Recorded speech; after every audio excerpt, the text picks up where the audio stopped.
I could be king, and you could be queen of the ring. Well, not. I've never taken a bump in my life, and unless you happen to be Asuka or Jade Cargill watching this, you're not in the tournament. If you are Asuka or Jade Cargill watching this, though, best of luck, and please, like, share the video to your social networks. These are my predictions for WWE's 2025 Night of Champions. Welcome to Silo Voice Wrestling on YouTube and the Silo Voice Wrestling podcast, wherever you get your podcasts. I'm Jason C. McLean.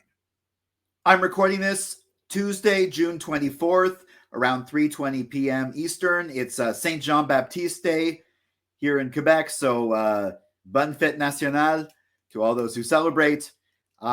Now, I have seen Raw, but I'm not going to do an assorted thoughts on Raw because a lot of what happened there ties into what's happening at Night of Champions.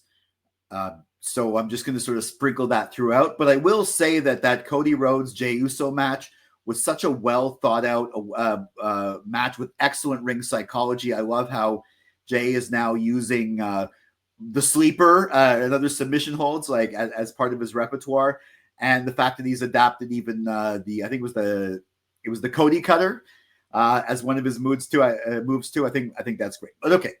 And before I predict the matches that are going to be on the card, I will make a little comment or maybe a theory behind one of the matches that was cut.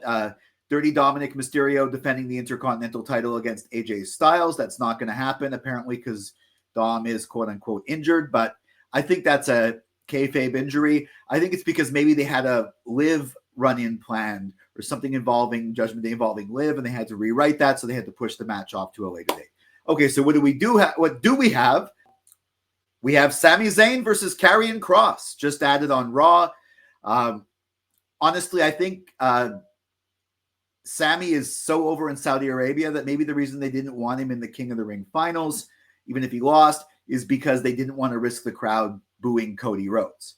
So they're putting this match on. My prediction is Sami Zayn is going to win, but he's going to have to fight from underneath. Maybe, I don't know, Scarlett might cheat, something like that. I think this is a payoff to something they've been sort of building behind the scenes for a few months. Also, this is Karrion Kross's big shot at a PLE, which I think he was on a WrestleMania card in the multi-tag match, but this is a singles match. I think Karrion Kross really has to show out here, show his skills in the ring, and have a great match with Sami Zayn. And Sami Zayn is someone who can give him the great match. But I think because it's the Saudi crowd, whether the story continues later or not is anyone's guess. I don't think it will. But I do predict that Sami Zayn, after a well-fought match from underneath, is going to get the win. We have a street fight. Rhea Ripley versus Raquel Rodriguez. Now, this is going to be a good match. This is going to be a hard-hitting match. I think that Raquel might actually get the victory, even though Rhea is well more over. Rhea does need a victory, but I don't think Raquel's ever beaten Rhea. I think she's going to have some help, though, from Roxanne Perez, and maybe at the end, Nikki Bella is going to come in after. Maybe they're beating down Rhea after. Roxanne's going to help. They're going to win. They're going to beat down Rhea, and Nikki Bella is going to come in, and that's going to set up a tag title match for the women's tag titles at Evolution. I think it's clear they're just plugging Roxanne into where Liv would have been in the storyline. And one of the things they were thinking of was Nikki Bella and Rhea Ripley versus Roxanne Perez and Liv Morgan if Brie Bella wasn't available. I guess she's not. But now it looks like Liv Morgan's not available. So, yeah, interference after. But I do predict that Raquel Rodriguez is finally actually going to beat Rhea Ripley. For the United States Championship, the champion Jacob Fatu defends against Solo Sikoa. Now, on a previous video, I had said I'm looking forward to this match, but why is it on Night of Champions? Why isn't it on SummerSlam? So my thinking was maybe there's going to be a new Bloodline member coming in, or new solo Bloodline member coming in. I think I said Hikuleo's in training. There's going to be some cheating, and Solo's going to win, and Jacob's going to get it back in a rematch at SummerSlam. But I think they're not going to go that far. I think they're going to keep the U.S. title on Jacob Fatu at least to WrestleMania. So I do think there's going to be interference, though. I think maybe Hikuleo, somebody else is going to come down, because you can't just have Solo and JC Mateo. That's not a faction. That's a tag team. Who knows? They might go into the tag team ranks. We don't know. But I think there is going to be the interference maybe after the match, but I think Jacob is going to prevail. My prediction, Jacob Fatu retains, and a new member of Solo's bloodline debuts. In the Queen of the Ring final, we have Asuka versus Jade Cargill. Now, Asuka versus Io Sky is definitely a match I want to see.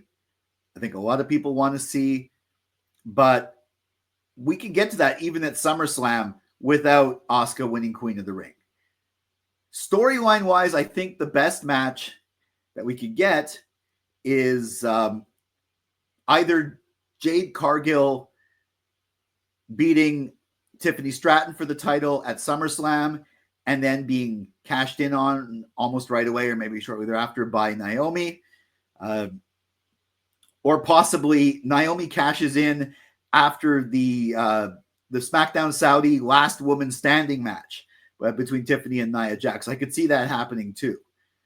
But no matter what road we take to get to Naomi involved with Jade Cargill at SummerSlam, it all involves Jade Cargill winning Queen of the Ring. So I predict Jade Cargill is going to be the 2025 Queen of the Ring. For King of the Ring, I think we either might get a tease of a Randy Orton heel turn or an outright Randy Orton heel turn maybe after the match. And I definitely predict Cody Rhodes is going to win and become the 2025 King of the Ring. Once Randy beat Sammy, I knew that Cody was going to beat Jay and beat Randy. And because setting up for a SummerSlam match against either Cena or Punk versus Cody, that's the way they're going to go. They're not going to do Randy versus Cena, and Randy versus Punk could be interesting, but no, it's going to be Cody winning the 2025 King of the Ring, my prediction.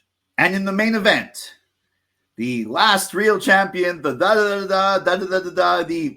the undisputed WWE champion, 17-time champion John Cena defends against CM Punk. Okay, I got this idea strictly after Cena's last promo on SmackDown, his like reverse or his take on the pipe bomb and the audience reaction. I'm going to go out on a limb here, but I think we're in store for a double turn. But the double turn, I don't think it's going to be as organic and in the ring as, say, the Bret Hart, Steve Austin one. It might actually involve The Rock. I know The Rock hasn't been around. Maybe him and Travis Scott, or maybe just Travis Scott. No, The Rock. I think The Rock is going to come out and go against Cena. And maybe the ref's going to be knocked out or something like that, ref bump. And Punk is going to win. He's going to help Punk. Cena's going to become the babyface. Punk is going to become the heel. And CM Punk is walking out of Saudi Arabia with the undisputed WWE Championship and walking into a SummerSlam main event defending that title as a heel against Uber babyface King of the Ring, Cody Rhodes. And that is one hell of a main event for SummerSlam. Yeah, Cena and Cody part 2 would be good too, but I really think that's the route we're taking. My prediction, CM Punk becomes the undisputed WWE champion and becomes a heel, probably through interference from The Rock.